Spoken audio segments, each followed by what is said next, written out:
신약 성경 두 번째 책 마가복음 제 1장 15절. 이제 다 외우시죠? 예, 같이 한 목소리로 봉독하겠습니다. 이르시되 때가 찼고 하나님의 나라가 가까이 왔으니 회개하고 복음을 믿으라 하시더라. 아멘.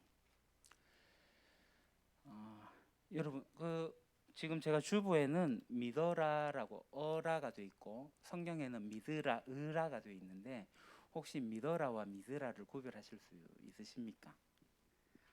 네, 둘 다 그냥 믿어라라고 권유하는 건데 우리 국립국어학회에서는 이렇게 얘기합니다. 믿으라 밑으로 으라 믿으라고 하는 것은 불특정 다수에게 어떤 경구를 가지고 이야기하게 될 때 믿으라라고 표현을 하고요. 그냥 성경에 있는 것처럼 성경 믿으라고 되고, 믿어라라고 할 때는 특정 대상, 직접적으로 이야기할 때는 어라를 사용한다고, 그렇게 명령한다고 표기되어져 있습니다. 그래서 제가 오늘 성경에는 믿으라라고 되어 있지만 제가 설교 제목을 믿어라라고 하는 것은 불특정 다수에게 이야기하는 것이 아니라 특정인 여러분들이 하는 거기 때문에, 그리고 여러분들이 누군가에게 복음을 전하게 될 때 믿어라라고 할 때는 어라라고 표현을 해야 되는 것이 맞기 때문에 제가 설명을 드립니다. 그러나 교회 간판에다가 예를 들어서 이제 이 경구를 쓴다고 하면은 으라 해갖고 밑으로 해가지고 쓰는 게 맞습니다. 어떤 뭐 전도지 같은 경우에도 이해되시죠? 예, 그래서 믿어라라고 그래 합니다. 자, 하나님 나라가 시작되었다. 예수님께서 말씀하셨어요. 하나님 나라를 시작하신다라는 이 소식은 좋은 소식이 아니고 나쁜 소식입니다. 왜냐하면 우리가 이 깨어진 세상에서 한 부분이 돼서 살아가고 있거든요. 그렇기 때문에 이게 사실 우리에게 좋은 소식이 아니에요. 심판의 날이 도달했다. 내가 심판받아야 된다라는 그 소식입니다. 그러니까 하나님 나라 가까이 왔다라는 것은 정말 내가 심판을 받아야 된다라는 것과 같은 말이에요. 그런데 예수님이 이 말씀을 하고 나서 회개해라라고 이야기하고 그 다음에 이어서 하시는 말씀이 뭐냐 하면은 복음을 믿으라라고 하신 거예요. 그러니까 곧 좋은 소식이 있으니까 이 소식을 믿으라라고 하는 겁니다. 그럼 무엇이 복음이에요? 우리가 늘 복음을 이야기하고 있는데 복음이 뭡니까? 우리가 기다리는 메시아는 이미 오셨어요. 그죠? 메시아가 오셔가지고 이 깨어진 세상을 회복하겠지만 이 메시아가 맨 먼저 하실 일은 뭐냐면은 심판입니다. 심판을 하시고 나서 정말 우리가 지난번 살펴본 것처럼 하나님은 눈은 너무 맑으셔가지고 악을 참아보지 못하십니다. 하나님이 악을 굉장히 싫어하셔요. 그러니까 참아보지 못하니 이 세상을 그 악을 심판을 하셔야 되는 거예요. 이 심판을 누구도 피할 수가 없습니다. 그런데 이 심판을 받으신 분이 있어요. 그분이 바로 예수님이시죠. 예수님, 메시아 예수님이십니다. 이 세상을 심판하러 오셨는데 예수님께서 이 세상을 살리기 위해 가지고 이 세상 사람들을 너무너무 사랑하셔가지고 인간이 당해야 할 그 심판을 몸소 받으신 거예요. 그래서 정의로운 대가를, 하나님의 심판의 대가를 치르신 겁니다. 이게 복음입니다. 내가 받아야 할 심판을 메시아 예수가 오셔가지고 심판하러 오셨는데 그분이 심판을 받으셨다. 이게 복음이에요. 자, 예수님께서 이 땅에 오셔가지고 하신 일이 뭐예요? 하나님이 어떤 분이신지 우리에게 보여주셨어요. 처음부터 끝까지 하나님 나라가 이렇다라고, 천국은 마치 하나님 나라는 이러니 계속 하나님 나라를 가르치셨고요. 그래서 하나님 나라가 온전히 임하게 될 때 일어난 일들을 직접 보여주셨어요. 예수님의 사역을 통해서 병든 자가 낫게 되고 귀신이 떠나가고 사랑과 정의와 평화가 이루어지는 하나님 나라가 예수님이 계시는 그곳에서 국지적으로 일어났었죠. 하나님 나라의 사역이 예수님을 통해서 일어나고 있는 그 정점은 바로 십자가 죽임입니다. 예수님께서 십자가에서 죽으셨어요.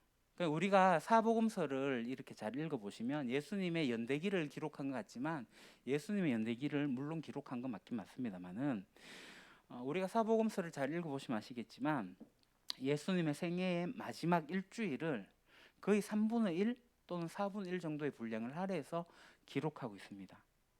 그러니까 예수님의 사역에 대한 정점은 바로 십자가 사건인 거죠. 그냥 예수님은 살 수 있는 길을 택하실 수 있었겠지만 죽는 길을 택하셨어요. 하나님께 간절히 기도했잖아요. 내게 이 잔이 너무 무거워요. 너무 힘들어요. 피해가게 해주세요. 그러나 하나님의 뜻이라면. 예수님도 그러셨어요. 그러나 하나님의 뜻에 따라서 순종을 하신 거죠. 그 세상을 심판하러 오신 메시아가 죽임을 당한다라는 이 내용이 사복음서의 내용입니다. 그럼 예수님 왜 죽으셔야 했을까요?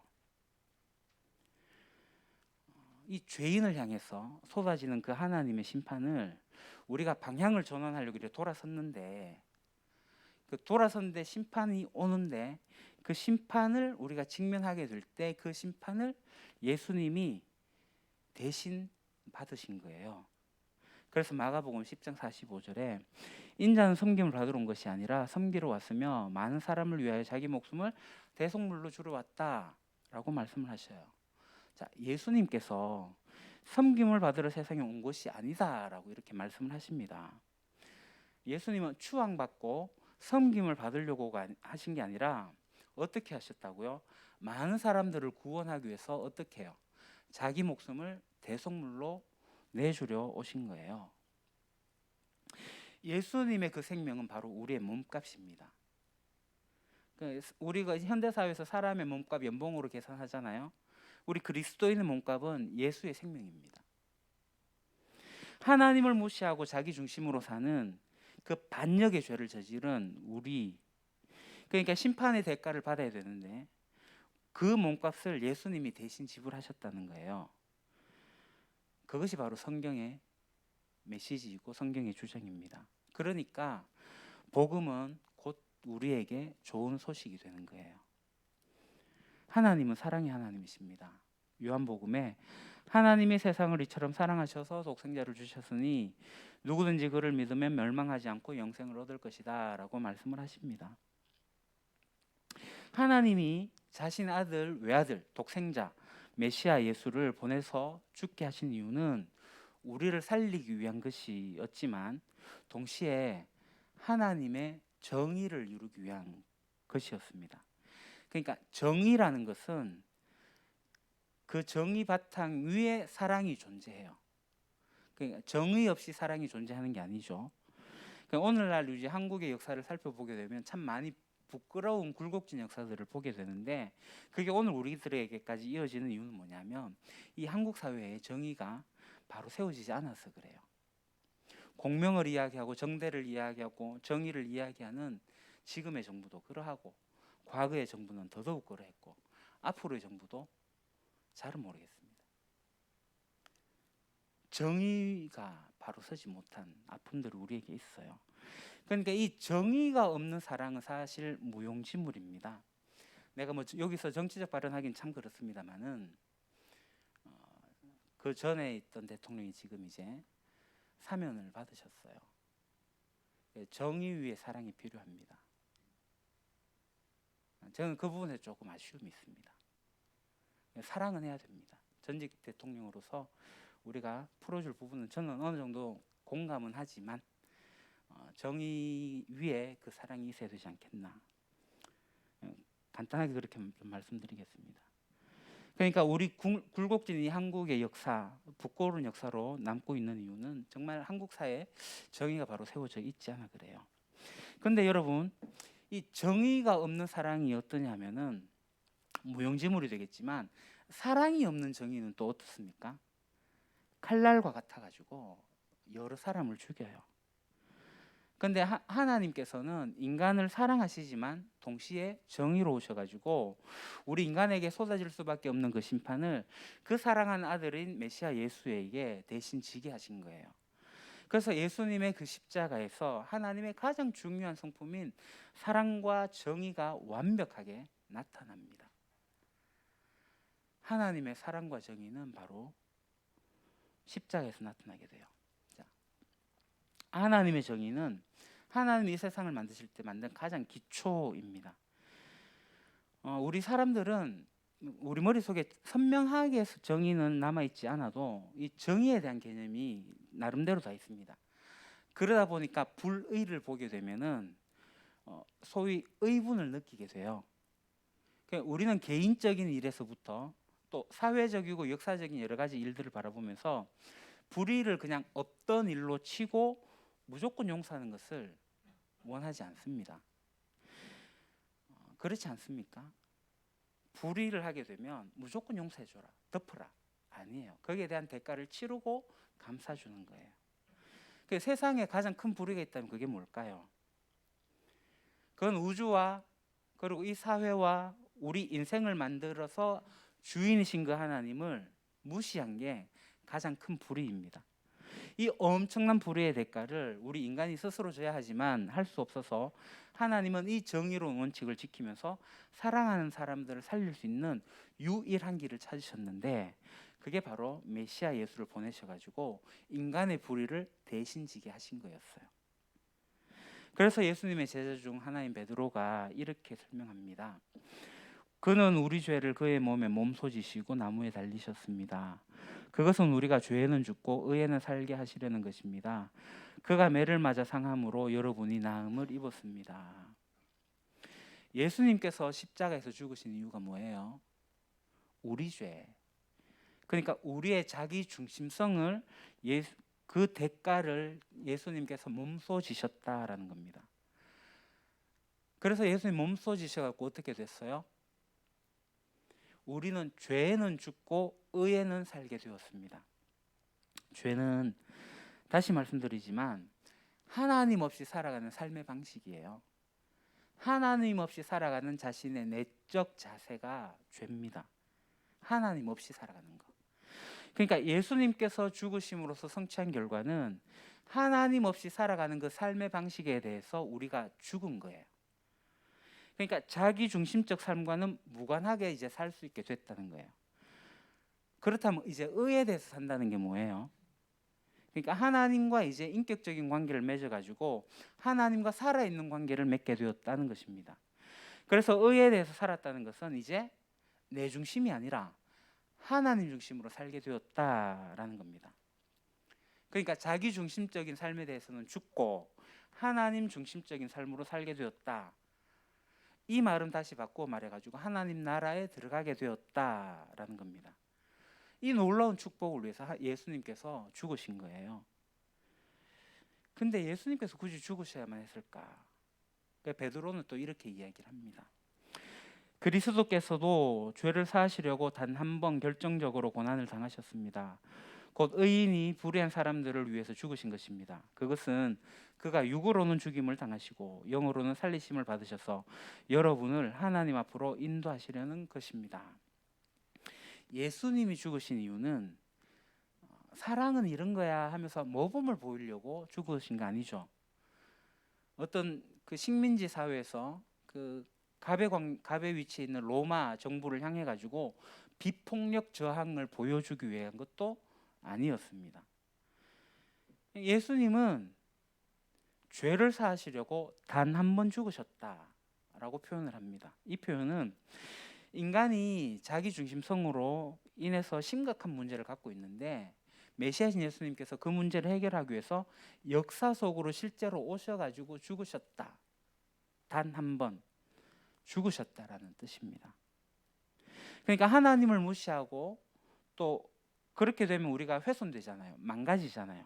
그 인간들을 하나님 앞으로 갈 수 있게 하려고, 그래서 하나님께로 가서 하나님의 다스림을 받을 수 있게 하려고 예수님이 우리 인간의 역사 속으로 오셔서 죽으신 거예요. 여러분, 잘못된 것, 불의한 것에는 정당한 대가를 반드시 지불해야 됩니다. 이게 정의입니다. 정의의 기본 개념이에요. 그래서 죄는 마땅한 처벌이 따라야 합니다. 그 죄를 속하려면 정의로운 대가를 지불해야 됩니다. 예수님이 죽으셔가지고 하나님의 정의를 만족시킨 거예요. 우리를 죽을 수밖에 없게 했던 우리의 죄를 모두 지워버리고 용서받게 하신 거예요. 하나님의 정의를 이루시려고 십자가에서 죽으시고 부활하신 예수님으로 인해 가지고 우리가 이제 하나님 앞으로 나아갈 수 있습니다.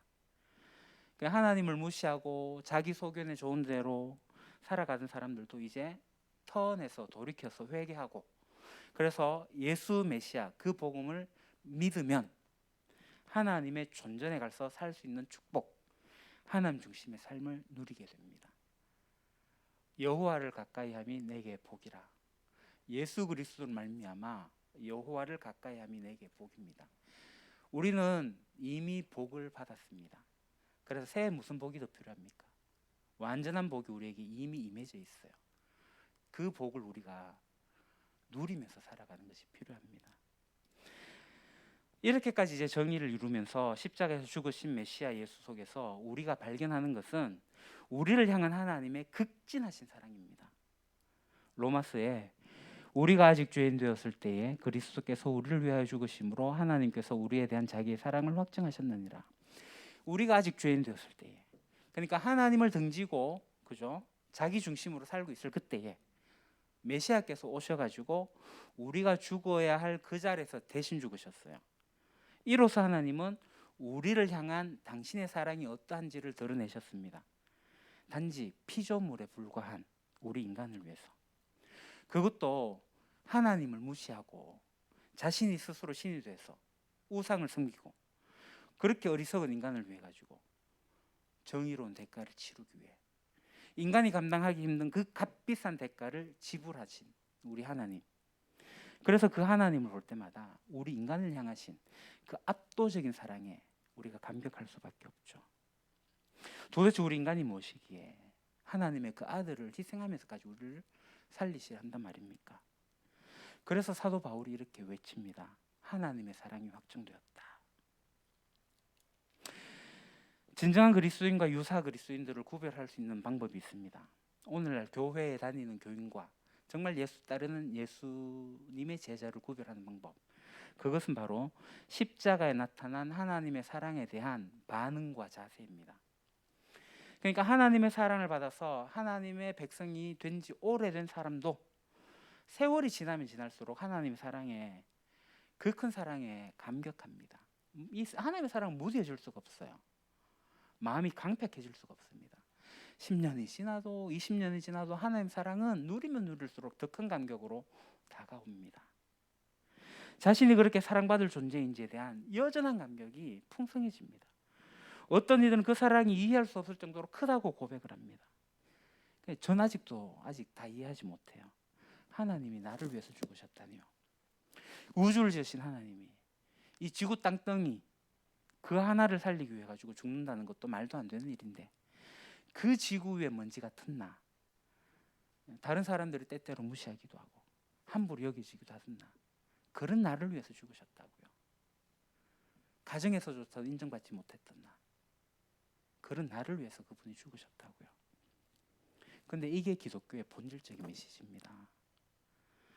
기독교를 문화적으로 받아들인 사람, 또 이게 교육적으로 받아들인 사람들은 이런 감격이 절대 없습니다. 단지 지적으로 기독교의 진리에 동의한 사람도 이런 감격이 없습니다. 그러니 나를 살리신 것에 대해서 감사할 수가 없어요. 하나님을 아버지라 부르는데 눈물이 주르륵 흐르는 그 감격 경험해 보셨습니까? 하나님을 아버지라 부를 수 있는 것이 얼마나 감사합니까? 그 감사의 고백. 여러분, 천지를 지으신 하나님이 우리 인간을 위해서 누구보다 나를 대신해서 죽으셨다. 이것을 진심으로 받아들이는 것은 놀라운 축복입니다. 내가 지불할 수 없는 이 죄의 대가를 그 존귀한 분이 대신 지셨고 나를 하나님 앞에 산자로 만들려고 하셨다는 그 사실, 그거는 우리 머리로 도저히 이해할 수 없는 하나님의 사랑입니다. 이러한 사랑을 어렴풋이라도 조금이라도 깨닫게 되면, 그 사랑을 조금이라도 받기 시작하면 그 사람은 변하기 시작합니다. 여러분, 사람이 왜 변하지 않는지 아십니까? 사랑을 받지 못해서 그래요. 사람이 변하는 것은 사랑을 받을 때입니다. 부모로부터, 친구로부터, 연인이나 배우자의 사랑을 받을 때 사람은 변합니다. 하물며 절대적이며 극진하신 그 하나님의 사랑을 받을 때 어떤 일이 벌어질까요? 하나님은 정의 위에 세워진 그 사랑으로서 사람을 변화시킵니다. 우리는 자기중심적입니다. 표리부동합니다. 우유부단합니다. 악과 잘 타협하기도 합니다. 결단력도 없습니다. 그런데 우리가 변화될 수 있는 단 한 가지의 이유, 하나님의 무조건적인 사랑이 있기 때문입니다. 우리가 하나님 향해서 이렇게 돌아설지라도 우리의 결단을 믿을 수 없잖아요. 또 돌아선들 하나님 옆에 나갈 자격이 우리에게 있긴 하겠습니까? 그런데 하나님 나라에 들어갈 수 있게 길을 여신 분이 바로 메시아 예수이십니다. 예수는 이 땅에 심판하러 오셔가지고 그 심판을 당신이 받으셨어요. 우리는 자격이 없지만 하나님께서 하나님 정의를 만족시키셨으므로 우리가 예수님을 의지해가지고 하나님 나라에 들어가는 겁니다. 이제 하나님 나라에 들어가서 하나님의 중심의 삶을 살아낼 수 없지만 그분의 사랑이 너무나도 커서 그 큰 사랑이 우리를 처음부터 끝까지 지키실 것을 우리가 믿어요. 그래서 하나님 나라에 들어가면서 자신이 이제 정말 하나님 나라 일꾼으로 멋지게 하나님과 동역할 자신이 있다, 이렇게 말할 수 있는 사람은 하나도 없습니다. 나같이 부족한 자가 과연 하나님 앞에 산 이 방향 전환을 잘 지켜내고 또 자기 중심의 세상으로 돌아가지 않고 끝까지 이 길을 간다, 이게 자신이 없어 하는 것은 당연한 일입니다. 그러나 들어갈 수도 없고 살아낼 수도 없는 그 하나님 나라에 우리가 들어가게 된 것, 그것이 바로 복음입니다. 그 하나님 나라에 관한 소식을 듣고 이제 방향을 전환하고 이 기쁜 소식을 복음으로 들었을 때에 우리에게 필요한 것이 있어요. 그것은 바로 믿음입니다. 그래서 예수님은 복음을 믿으라 라고 하신 거예요. 그러니까 우리에게 필요한 것은 치성 아닙니다. 1,000번제 아닙니다. 새벽기도 40일 금식 아닙니다. 어떤 의지력, 전식력, 어떤 선한 행위 아닙니다. 종교적 행위조차도 아닙니다. 우리에게 필요한 것은 하나님이 아브라함을 부르셨을 때에 아브라함이 보였던 반응, 그 자세가 우리에게 필요해요. 그게 뭐예요? 내가 하나님을 아는 만큼 진실하게 반응하는 거. 이 원리가 너무나도 중요합니다.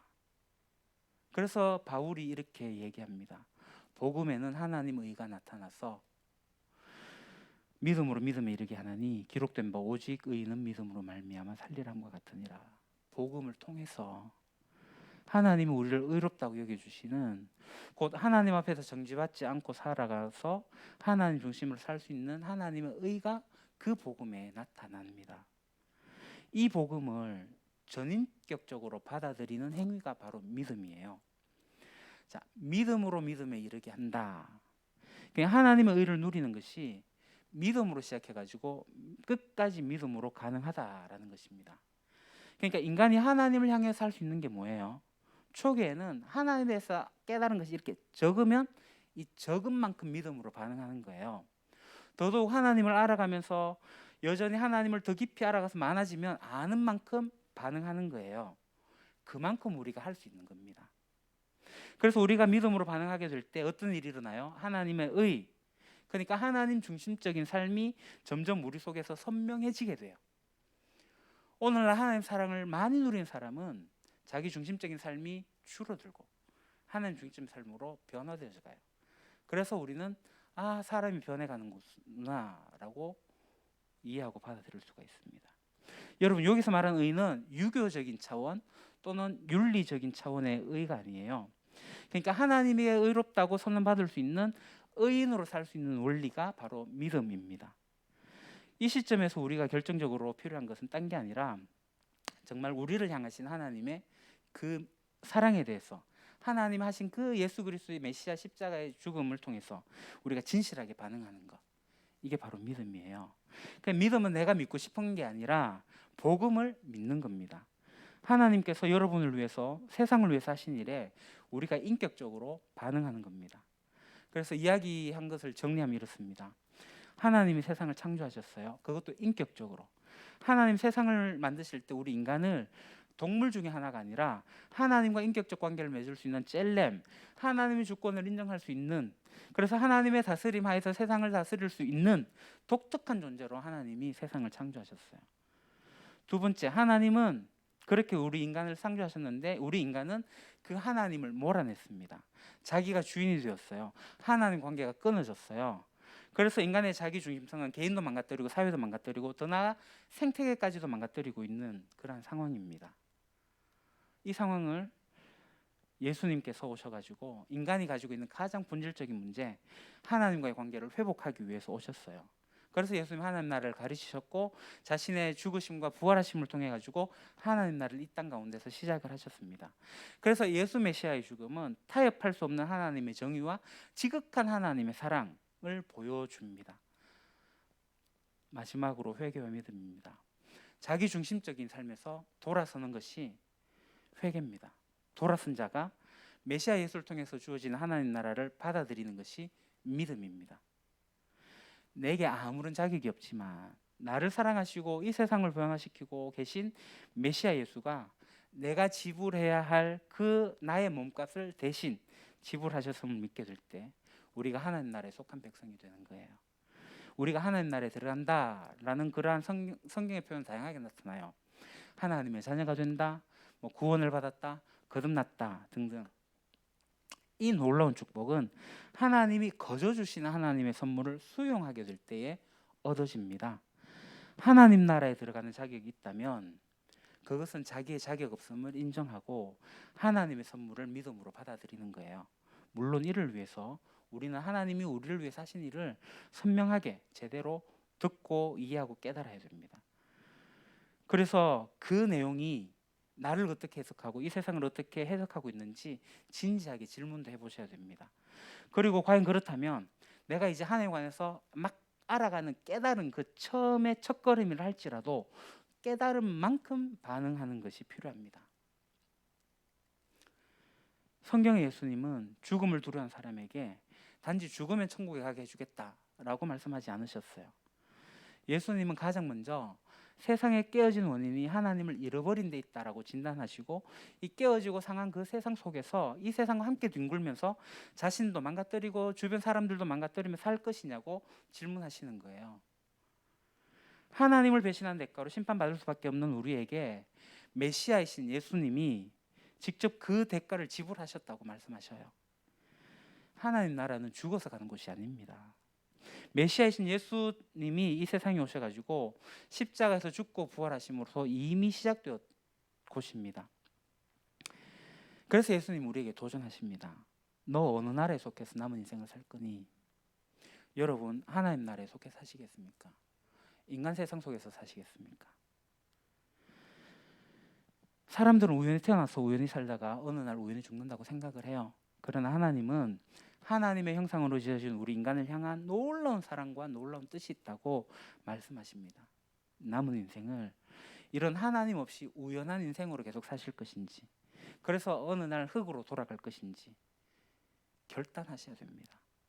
최초의 방향 전환은 우리 인생의 오리엔테이션을 바꾸게 됩니다. 그리고 변화는 우리 인생 전체를 통해서 이루어지게 됩니다. 여러분을 극진하게 사랑하시는 하나님이 존재한다면 여러분의 인생은 하나님을 알아가는 과정이 될 거예요. 하나님을 알아가는 만큼 여러분은 진실하게 반응하시게 됩니다. 안만큼 믿게 되고 믿음만큼 우리의 삶은 변화됩니다. 하나님에 대한 이해는 나와 세상에 대해서 선명하게 이해를 가져다 주고요. 우리가 생수의 근원을 찾아다니는데 그것이 이제 찾아졌으니 우리의 삶을 풍성하게 할 거예요. 그래서 풍성한 삶입니다. 비록 하나님 나라가 완전히 임할 날을 우리가 기다리고 있긴 합니다. 여전히 인간 중심의 세상 속에서 우리가 살고 있긴 합니다. 그러다 보니까 인생살이의 어려움도 있고 악한 일들도 우리가 피할 수가 없습니다. 그러나 하나님을 알수록 고통과 역경과 악한 일을 무릎 꿇거나 타협하지 않고 살아가는 우리 내면의 힘이 점점 강화가 되는 거예요.